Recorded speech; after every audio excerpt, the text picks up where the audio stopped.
Bonjour, j'espère que vous allez bien. Alors vous savez que chez Ibu on s'intéresse beaucoup à l'Asie du Sud-Est et à l'Asie, parce que l'Asie c'est la zone probablement où il y aura le plus de développement industriel, commercial, financier dans le courant du XXIe siècle.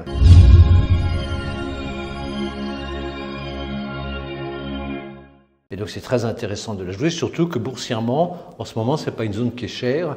Et donc on a fait une première vidéo sur une très très belle banque singapourienne qui est présente dans toute l'Asie du Sud-Est, qui s'appelle United Overseas Bank. Et là, on vous présente une deuxième pépite, qui est une des plus anciennes, une des plus fameuses sociétés d'Asie du Sud-Est, qui est vraiment la blue chips locale, qui s'appelle Jardine Matheson. Alors Jardine Matheson, si vous voulez, c'est un groupe asiatique diversifié. Ce qui est intéressant, c'est qu'il est d'origine anglaise et qu'il a été fondé, tenez-vous, en Chine en 1832. Donc c'est un très très vieux groupe et c'est aujourd'hui un holding qui possède un vaste, très vaste, comme vous allez le voir, portefeuille de participation de sociétés qui sont généralement leaders sur leur marché. Et ça permet à un investisseur, si vous voulez, de jouer l'enrichissement des consommateurs en Asie et en Asie du Sud-Est et de le jouer à travers une base diversifiée et en toute sécurité. Voilà, c'est une manière très intelligente d'investir à long terme en Asie. Alors, quelle est la philosophie d'investissement de ce holding? C'est une philosophie très conservatrice. Le holding, il investit dans des secteurs qui ont des perspectives favorables à long terme. Il investit uniquement dans des secteurs et des entreprises que la direction du holding comprend, et uniquement avec des personnes que la direction de l'entreprise connaît et en lesquelles elle a toute confiance. Bon. À partir de ces éléments conservateurs d'investissement, progressivement, le holding fait évoluer ses participations très lentement et au fil du temps pour bien s'adapter à l'évolution de l'environnement économique de la région. Alors voilà l'organigramme de Jardine Matheson. Oui, c'est un organigramme assez compliqué parce que c'est une société, vous allez voir, qui est très très très bien diversifiée dans toute la Chine et l'Asie du Sud-Est. Et donc pour bien la comprendre, on va étudier chacun des pôles d'activité. Alors le premier pôle d'activité, c'est ce qu'on appelle Jardine Pacifique. Vous voyez à gauche, Jardine Matheson en a 100%. Alors Jardine Pacifique, si vous voulez, ça représente les intérêts, l'essentiel des intérêts non cotés de Jardine Matheson. Si vous voulez, c'est avec cet instrument que Jardine Matheson fait du private equity en Asie du Sud-Est. Voilà. Alors, ce portefeuille comprend des leaders dans l'industrie, dans les domaines de l'ingénierie, la construction, les services à l'aviation et au transport et la restauration. Au global, toutes les filiales réunies emploient 43 000 personnes, font 175 millions de dollars de bénéfices pour 5,7 milliards de dollars de chiffre d'affaires. Alors, quelques exemples de filiales de ce groupe de sociétés non cotées. Gammon Industries, qui est une des très grandes sociétés de services de construction, services à la construction, qui est présente à Hong Kong depuis 60 ans et qui progressivement s'est étendue aussi bien en Chine continentale que dans l'Asie du Sud-Est. Autre exemple, Hong Kong Air Cargo Terminal, qui possède le grand terminal pour les avions de cargo, vous savez, les avions qui transportent des marchandises à Hong Kong. Japan Jardine Aviation Service Group, qui est un groupe de services à toute l'aviation, les aéroports, les passagers, toute la bagagerie, etc., essentiellement à Hong Kong et en Chine continentale. Jardine Engineering Group, qui est une grande société d'ingénierie asiatique, qui existe depuis 1923, qui est établie à Hong Kong et qui opère dans absolument toute l'Asie. Jardine Schindler Group, dernier exemple. Vous savez, Schindler, c'est vraiment un des grands des ascenseurs dans le monde. Je crois que c'est le deuxième ou troisième acteur mondial. Jardine représente les intérêts de Schindler dans toute l'Asie du Sud-Est. Voilà.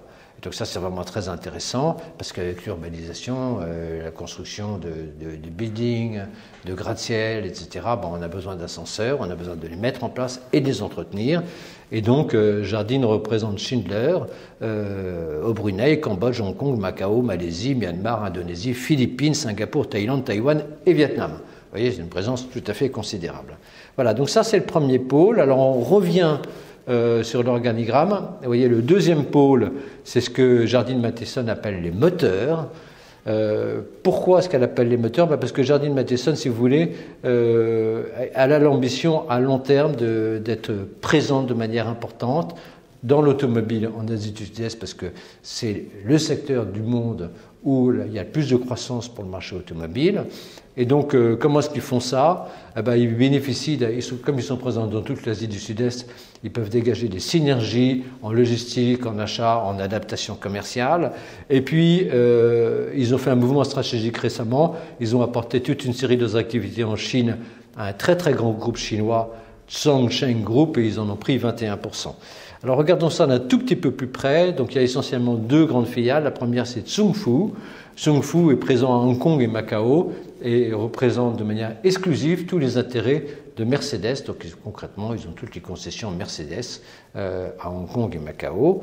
Et deuxième groupe, donc Zhongsheng Group, dont Jardine a maintenant 21% à peu près du capital.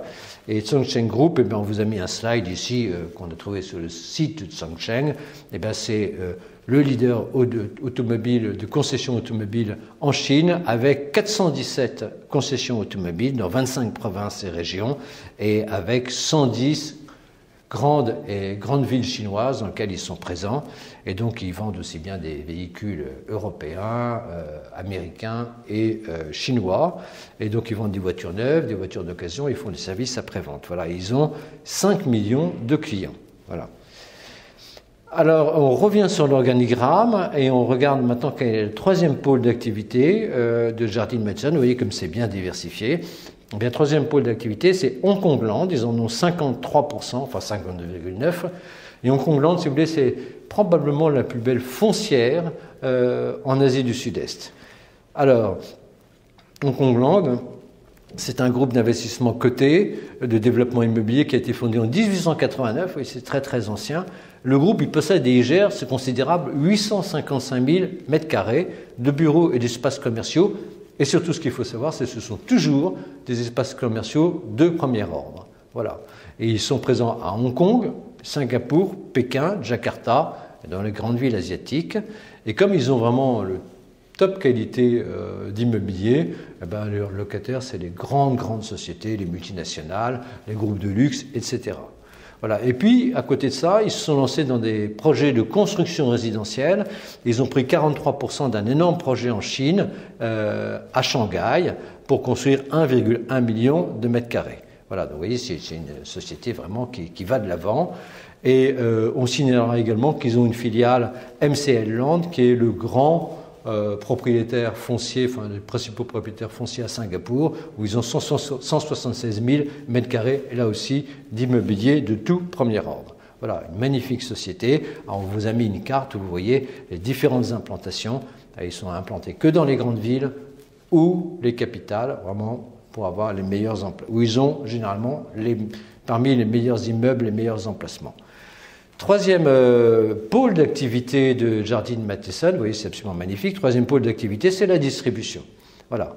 Alors, ils ont 77,5% de DFI. Alors, on regarde DFI d'un peu plus près. DFI Retail Group, c'est un des principaux détaillants multimarques panasiatiques cotés en bourse. Ça veut dire qu'ils offrent aux consommateurs asiatiques des marques mondiales leaders, une expérience de vente au détail, évidemment, qui cherche à être attrayante, avec un très très bon service. Ils sont reconnus pour l'excellence de leur service, avec un réseau de magasins de premier ordre extrêmement solide et surtout des chaînes logistiques et d'approvisionnement très efficaces. Ils ont 10 200 magasins considérables, 230 000 employés, je ne sais pas si vous vous rendez compte, et ils sont présents sur 12 marchés asiatiques. Alors voilà un peu ce qu'ils font. Alors on vous a mis Grocery Retail, vous voyez, c'est la première slide, première image à gauche. Bon, Grocery Retail, concrètement, ils font un peu ce que fait Grand Frais en France. C'est très à la mode, ils vendent des produits alimentaires frais. Voilà. Et puis ils font également des convenience stores avec 7-Eleven. Ils représentent 7-Eleven dans toute une partie de l'Asie du Sud-Est. 7-Eleven, vous savez, c'est les supermarchés de proximité. Et puis ils font également Health and Beauty.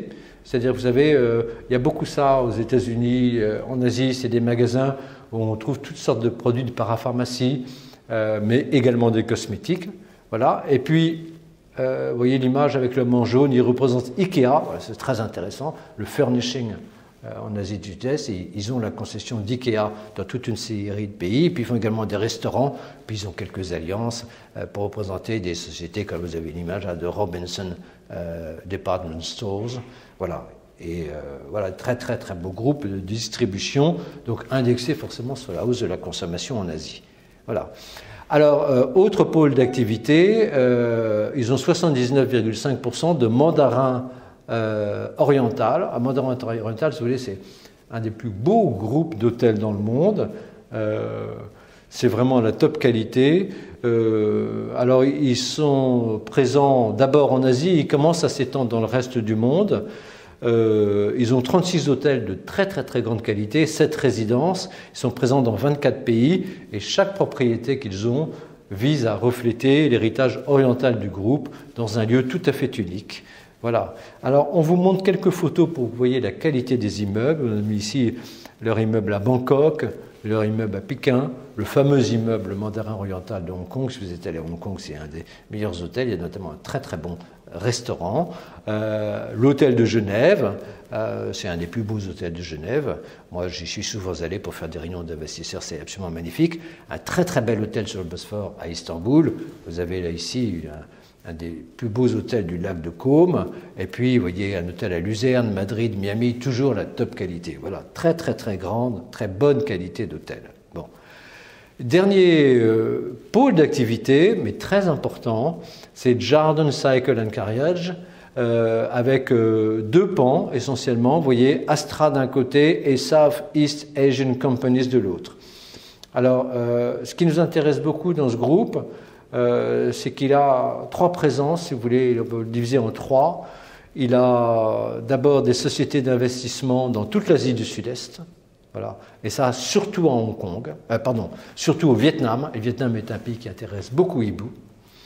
Et puis, il a également investi dans des entreprises qui sont indexées sur la construction, l'urbanisation de l'Asie Sud-Est avec le ciment. Et puis, troisième pôle, ils sont également très présents en Indonésie, autre pays qui intéresse beaucoup Ibu. Voilà, en tout, ils sont dans 6 pays, 8 secteurs, 240 000 employés. Voilà. Alors, on va d'abord regarder un peu ce qu'ils font au Vietnam. Alors, au Vietnam, ils ont 33,6% d'un conglomérat vietnamien, des plus grandes sociétés vietnamiennes, présentes dans presque toute l'industrie, le commerce immobilier vietnamien, qui s'appelle Truong Hai Group Corporation, THACO. Et voilà, on vous a mis ici les différents secteurs d'activité, oui, industrie, automobile, agriculture, immobilier, distribution, etc. Bon. Alors voilà quelques photos, ils sont également dans la logistique, la promotion immobilière, l'automobile, voilà, c'est absolument magnifique. D'autres sociétés, ils sont également dans Refrigeration Electrical Engineering Corporation. Concrètement, c'est un autre conglomérat plus petit, présent essentiellement, si vous voulez, dans toute la climatisation des immeubles au Vietnam, mais également dans la promotion immobilière et dans la production d'énergie, comme vous pouvez le voir sur les photos. Et puis, ils sont également, mais de manière moins importante, ils ont une participation, je crois, de 10 ou 11% dans Vinamilk. Alors, Vinamilk, si vous voulez, c'est le Danone vietnamien. Voilà, c'est très amusant. Alors, on vous a montré quelques photos parce qu'on a trouvé ça assez amusant. Donc, ils font des produits pour l'enfance, pour les enfants, la nutrition des bébés, les yaourts qu'on peut boire, le lait à partir de plantes, voilà, le sucre, le fromage, les glaces, etc. Bon, exactement comme Danone ou Nestlé. Et alors voilà quelques produits, voilà, parce qu'on imagine toujours que le Vietnam est un pays un peu en retard. Vous voyez comme ça se développe vite. Vous allez le voir sur ces différents slides. Vous voyez, ils font également des produits du chocolat, exactement comme Nestlé. Et voilà exactement un enfant là qui mange des yaourts. Voilà. On voit déjà la société de consommation qui est en train d'émerger au Vietnam. Voilà, c'est très intéressant.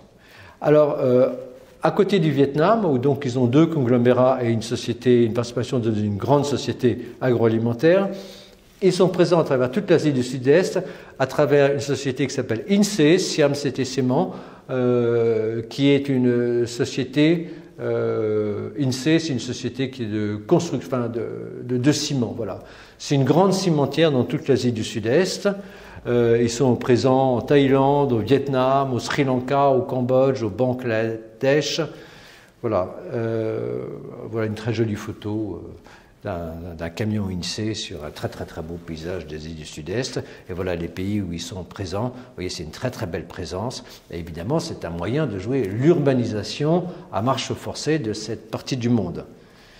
Voilà. Et puis, dernier pan qui nous intéresse énormément, c'est Astra, qui représente 30% des profits du groupe. Alors Astra, si vous voulez, c'est la très grande société, le très grand conglomérat en Indonésie. L'Indonésie, c'est un pays considérable, 300 millions d'habitants, qui se développe extrêmement vite. Et Astra, ils sont présents dans l'automobile, le service financier, l'équipement lourd, l'exploitation minière, la construction et l'énergie, l'agroalimentaire, les infrastructures, la logistique, l'informatique et les propriétés immobilières. C'est un énorme groupe, 190 000 employés dans 240 entreprises. C'est absolument considérable. C'est une manière toute simple de jouer le développement de l'Indonésie. Voilà.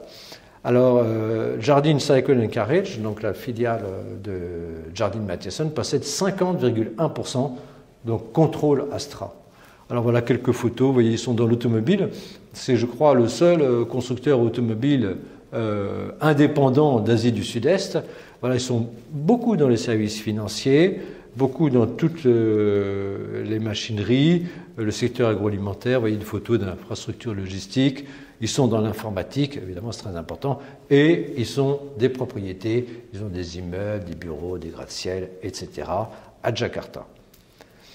Alors si on regarde maintenant le groupe d'un peu loin et on regarde la part de bénéfices qu'ils font, enfin de bénéfices courants qu'ils font dans chaque activité, ben, vous voyez il y a moins 1% pour les hôtels. Ben oui, parce que 2022 a encore été une année difficile pour l'hôtellerie en Asie du Sud-Est et notamment en Chine. Astra, donc l'Indonésie, c'est 30% des profits. Hong Kongland, l'immobilier de top qualité en Asie du Sud-Est, c'est 29%. Les concessions automobiles, Jardine Motors, c'est 16%. Jardine Pacifique, donc Private Equity, c'est 11%. La distribution, c'est 9%. Et Jardine Cycle & Carriage, c'est 6%. C'est-à-dire le Vietnam et le ciment. Voilà. Alors, si on regarde par secteur, ben c'est 30% dans la propriété immobilière, moins 1% dans les hôtels. Ben, enfin, ça, on pense que ça va changer dans les années qui viennent. 27% dans tout ce qui est automobile, que ce soit la construction automobile ou les concessions automobiles. Dans tout ce qui est ingénierie, construction, énergie, 21%, industrie. Retail, donc distribution et restaurant, 13%, services financiers, 8%. Voilà, ouais, un groupe très bien diversifié dans des sociétés de top qualité. Alors si on regarde les résultats 2022, eh bien, les revenus, vous voyez, étaient en hausse de 5% par rapport à 2021, mais encore en retrait de 8% par rapport au niveau pré-Covid. Le bénéfice courant, lui, en revanche, est en hausse de 5% par rapport en 2021. Oui, ce n'est pas très rapide, c'est un grand groupe, un peu lourd. 5% par rapport à 2021, mais a rattrapé le niveau pré-Covid de 2019. Le bénéfice par action, lui, a bien progressé, plus 30% par rapport à 2019, plus 14% par rapport à 2021. Une très bonne gestion au niveau du bénéfice par action de la société. Et le dividende est en hausse de 8% par rapport à 2021 et plus 25% par rapport à 2019. Une société qui fait très attention à ses actionnaires. Alors, si on split géographiquement, vous voyez, ils font 55% de leurs affaires en Asie du Sud-Est, 39% en Chine continentale et Hong Kong, et puis 6% dans le reste du monde. Si on regarde par participation, par grand pôle d'activité, vous voyez qu'Hong Kongland a un peu reculé, moins 15%, Astra a explosé la hausse, l'Indonésie va très bien, Jardine Motors a un peu reculé. Bon, tout ça, c'est le confinement chinois. 2022 était une année très dure en Chine continentale, comme vous le savez. Jardine Pacifique, un peu de hausse. Jardine Carrière, c'est-à-dire tout le Vietnam et le ciment, plus 14%. Le retail, toujours à cause de la Chine, moins 14%. et puis mandarin oriental, quasiment pas de bénéfices. Bon, c'est une période qui a été, encore une fois, difficile. Voilà. Mais bon, tout ça, c'est des leviers pour l'avenir. Alors, si on regarde le bénéfice par action, ben, vous voyez, on faisait 4,23 $ en 2019, 4,83 $ en 2021, on saute 2020 qui est l'année de confinement, 2022, 5,49 $, et le dividende passe de 1,72 à 2,15 $. Voilà, très belle progression dans une période difficile. Hein. Donc, si on regarde les ratios boursiers, eh bien, le price earning ratio est à 8. Ah, vous voyez, pour un des plus beaux groupes du monde, dans une des régions les plus dynamiques du monde, c'est vraiment pas cher payé. Il y a 4,6% de rendement en 2023, 5% attendu en 2024, 5,4% attendu en 2025, donc à peu près 5% de rendement, un peu de 7 attendu en 2024 et un peu moins de 7 en 2025.